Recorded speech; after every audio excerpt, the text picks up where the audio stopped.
ಗುರುರಾಜ, ಇದು ನಿನಗೆ.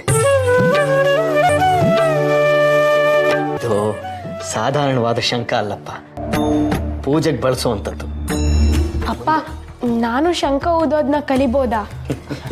ನೀನು ಹೀಗೆ ಹೇಳ್ತೀಯ ಅಂತ ನನಗೆ ಚೆನ್ನಾಗಿ ಗೊತ್ತಿತ್ತು. ಅದಕ್ಕೆ ನಿನಗೂ ಒಂದು ಶಂಕ ತಂದಿದ್ದೀನಿ.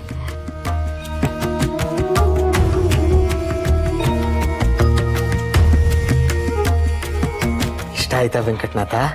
ತುಂಬಾ ಚೆನ್ನಾಗಿದೆ ಅಪ್ಪ. ಇದನ್ನ ಮುಟ್ಟಿದ ತಕ್ಷಣ ಶ್ರೀಹರಿಗೆ ಹತ್ರ ಆದ ಅನುಭವ ಆಗ್ತಿದೆ. ಗೋಪಿ, ಇದು ನಿನಗೆ.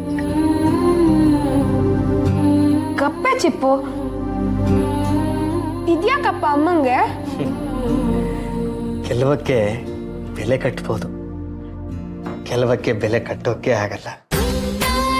ನಿಮ್ಮಮ್ಮ ಕೂಡ ಈ ಚಿಪ್ಪಿನ ಹಾಗೆ ತನ್ನ ಪ್ರೀತಿ ಎಂಬ ಚಿಪ್ಪಿನೊಳಗೆ ಹಿಡಿದಿಟ್ಕೊಂಡು ಅಸಾಧಾರಣ ಮುತ್ತನ್ನಾಗಿ ಪರಿವರ್ತನೆ ಮಾಡಿರೋ ದೇವತೆ. ಆದರೆ ತಾನೇ ಸೃಷ್ಟಿಸಿದ ಮುತ್ತನ್ನ ಜೀವನ ಪರ್ಯಂತ ತನ್ನಲ್ಲೇ ಉಳಿಸ್ಕೊಳ್ಳೋಕೆ ಸಾಧ್ಯ ಇಲ್ಲ. ಇಂದೇ ಡೌನ್ಲೋಡ್ ಮಾಡಿ ಮತ್ತು ನಿಮ್ಮ ನೆಚ್ಚಿನ ಶೋಗಳನ್ನು ಆನಂದಿಸಿ.